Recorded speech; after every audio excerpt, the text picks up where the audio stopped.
Hey guys, I just want to send you a message from Fort Worth. You know, we're not there tonight. I know it's Wednesday night and we're expecting big things while we're not there. We know that you guys are praying for us and believing with us that we're going to have a great time of revelation while we're here. You know, this morning, it's Tuesday morning, so there were 4 meetings already today and about an hour to hour and a half long each. So it's pretty intense time. I was just sitting there and listening, but it's been really good. I didn't realize how long it had been since I had sat and listened to somebody, but it's been great. It's been good. And a lot of the things that I've been hearing have been confirming the things that we've been talking about: writing vision, believing God for big things, seeing things fulfilled in our lives, praying. And that's why I wanted to talk to you tonight. That's why I wanted to come to you just for a few minutes before service starts. I wanted to introduce what was going to happen tonight. Um, there is a lady that comes to our church and her husband. It's Kenneth and Connie Kirstine. And you probably wouldn't know them unless you intentionally know them, just because they're pretty quiet people. But I can tell you that they're not quiet people behind closed doors. They pray.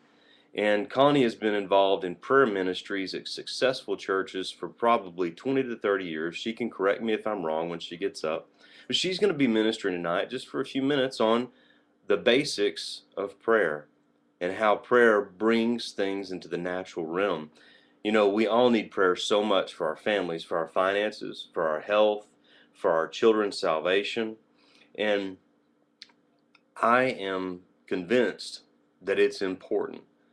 And I also know that there are people around that know more about prayer than I do right now, and I'm not ashamed of that. I'm growing, I'm learning just like you are, and we all have our part to play. And I can tell you this, that unless I had asked her to do this, and you know I would only ask somebody to do something in our church that I believed in, but above that, I trust. Even above that, though, that I believe the Lord prompted me to do. Now, listen, Amy and I have prayed about this. We went to the Lord about this, and we believed it was right. And I approached Connie and Kenneth about it to see if she would be willing to do this, and she was.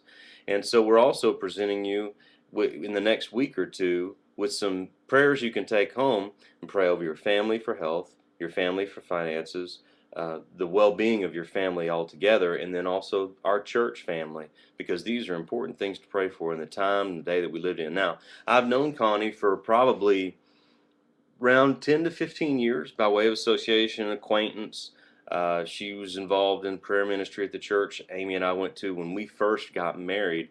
And I don't know, it's probably been about a year and a half ago, she's been coming up here on Thursdays to the building and just praying for us, praying for the church. And we've seen some real manifestations of prayer come forth. And you may never even known that she was doing it or that we were here. Now it's not just her, it's a lot of people. I get people coming up to me pretty often saying, you know, I've been praying for you, believing God's best for this church. And I believe that when our church comes together in unity, in prayer, faith-filled prayer, prayers that mean something, that our church can avail much. We can do much. But what I'm interested in, a big thing that Amy and I want to see, is you successful in your family. I want to see marriages strong, wisdom for raising children, health and finances. I'm telling you, since we started this 21-day fast and our vision, I've seen testimonies come in. I'm believing all year long they're coming in. Just yesterday in the morning, somebody called me and told me that an unexpected check had come in to their household, something fairly sizable that they were told were going to be denied, and we're going to have that testimony. But it's only because of the graciousness and mercy of our God that things like this happen. Well, tonight I want you to sit back. I want you to relax. Uh, I want you to know that Connie has my backing. That I'm praying for y'all now. I'm believing for the best for this service right now, and I know that she's going to bring a word forth that's going to help. That's going to bring answers to solutions. They're going to bring answers for what we need, and it's going to bring us further and closer to the Lord so that we can be more successful in our individual lives and our lives as a church family. Amy and I love you. Thank you so much for allowing us to go and spend some days just getting refreshed and the Lord ministering to us through these wonderful ministers. We're having a good time, and I promise you we're coming back energized And not that we weren't before. I got to tell you, last Sunday was wonderful. But I want to tell you something. Last Sunday was bathed in prayer. Amy and I spent a lot of time praying over last Sunday. The praise and worship was good.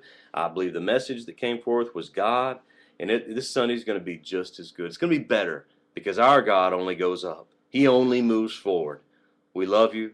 We look forward to seeing you Sunday, if not sooner. We're thinking about you. You're always in our hearts and minds. We pray over you. We prayed over you this morning while we were on the way to the meeting, and we're believing God for great things in our church family. Have a good night, and we love you. Bye-bye.